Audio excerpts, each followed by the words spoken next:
Comme prévu dès le début, le président tunisien Kais Saïed, la présidente de la Commission européenne Ursula von der Leyen, la présidente du Conseil italien Giorgia Meloni et le Premier ministre néerlandais Mark Rutte ont conclu dimanche 16 juillet à Tunis un partenariat stratégique centré sur la lutte contre l'immigration irrégulière, mais destiné aussi à soutenir le pays nord-africain face à de graves difficultés économiques.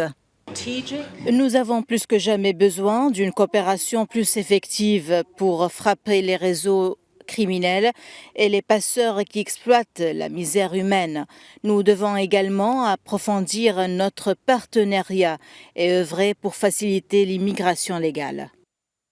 Des millions d'euros seront rapidement mis à la disposition du pays pour le contrôle des frontières et le rapatriement des migrants. Selon des ONG, la Tunisie devra assurer la sécurité des frontières européennes en empêchant les migrants clandestins de traverser de sa côté vers la rive nord de la Méditerranée. Le président Kais Saïed a affirmé à plusieurs reprises que la Tunisie n'est pas une terre de transit, pas une terre de résidence et qu'elle ne sera pas un gardien des frontières sud de l'Europe. Donc l'accord reconnaît ces questions avec la présence d'importants soutiens financiers afin de bien contrôler les frontières. La Tunisie affirme qu'elle ne jouera pas le rôle de gardien, mais elle a déjoué plus de 38 000 migrants irréguliers l'an dernier.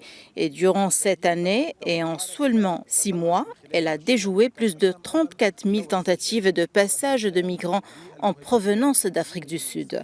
Donc, la Tunisie joue actuellement le rôle de gardien. Et par cet accord, elle jouera le rôle de geôlier pour les immigrés d'Afrique subsaharienne.